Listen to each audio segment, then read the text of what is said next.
রান্নায় যে সীমাবদ্ধতা শুধুমাত্র ভাত আর ডিম ভাজির মধ্যে, খুব বেশি হলে নুডলস, সে কিনা আজকে আমাকে বলেছে অ্যানিভার্সারিতে বিরিয়ানি রান্না করে খাওয়াবে। রান্নাটা আসলে বেশি ঝামেলার কাজ না, এটা খুব সুন্দর সহজ একটা কাজ, কিন্তু সময়ের অভাবে রান্নাটা করা হয় না। আর সব গুছাই রেডি পাইলে সবই ভালো লাগে, সব গুছাই রেডি পেলে সেটাই বলা তখন আর ঝামেলা মনে হয় না। সব গুছাই রেডি পেলে রান্নাটা কোনো ঝামেলার কাজ না। জীবনে প্রথমবারের মতো বিরিয়ানি রান্নার সিদ্ধান্ত নিয়ে নিয়েছে। ছেলে আবার মাংস রেডি করতেছে।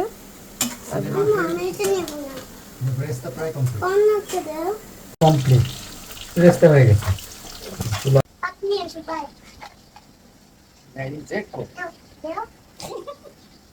ছেলে আবার তার অ্যাসিস্ট্যান্টের কাজ করতেছে, আর আমি হলাম পরিদর্শক, আবার চিফ গেস্ট।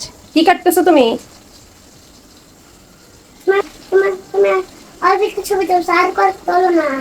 এটা কি দিচ্ছ প্রথমে? পেঁয়াজ পেঁয়াজ বাটা দাও। 1 চা চামচ, 1 টেবিল চামচ। এই 1 টেবিল চামচ, এটা চা চামচ বলে। 1 চা চামচ, আরেকটু চা চামচ দেবো পেঁয়াজ। দাও। পেঁয়াজ একটু বেশিই দিতে হয়, পেঁয়াজ পেঁয়াজের পরে মাংসটা মেরিনেট সুন্দর করে, পেঁয়াজের পরে সব, পেঁয়াজের পরে এটা আমরা কিনলাম লেবু, এটা কি নিলাম রসুন। রসুন, রসুনও আমরা নাও। এই রসুন, এটা আদা। আদা করতে ও সলটা এই আদা বাটা নিলাম, এইটুকু আদা বাটা বেশি না নিলে হবে, আপনার প্রয়োজন মতো নেবেন। নিতে হয় আমাদের মাংস বুঝে প্রয়োজন মতো নিতে হচ্ছে, আমাদের মাংস বেশি না, খুব সামান্য মাংস। এদিকে পেঁয়াজ ব্রেস্তা, দাও। পেঁয়াজ ব্রেস্তা একটু বেশি দিতে হবে। মাম্মি বাবাকে বললাম সকালে সকালে গেছে কিন্তু বাবা শুনুন আমরা মোটামুটি সব দিয়ে ফেলেছি, মেজরিটি পার্সেন্ট। এটা কি গোলমরিচ আমরা এর মধ্যে দিলাম, বেটে দিই। এতক্ষণ ধরে খুব জ্ঞানী মানুষের মতো সব মশলা টশলা দিয়ে দিল, কিন্তু আসলে কিন্তু সে ঠিকঠাকভাবে মশলাগুলোও চিনে না। সব দিয়ে নিচ্ছি প্রয়োজন মতো। তাকে বলেছিলাম একটু ইউটিউব দেখে নিও, বাট সে খুবই কনফিডেন্ট, একা একাই বসে গেছে বিরিয়ানি রান্না করতে।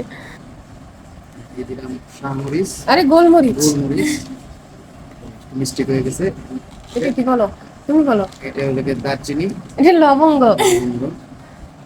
আসলে এটার নামটা আসলে একই তো, সব সেম, এই জন্য এটা দিছো। এইটার দুইটা তেজপাতা দিয়ে দিলাম। তেজপাতা দুইটা অবশ্যই দিয়ে দিই। এদিকে আবার সোলুম কাটা হইছে স্যার এটা হলো সাকুরা আশীর্বাদ নালাস্টা আসলে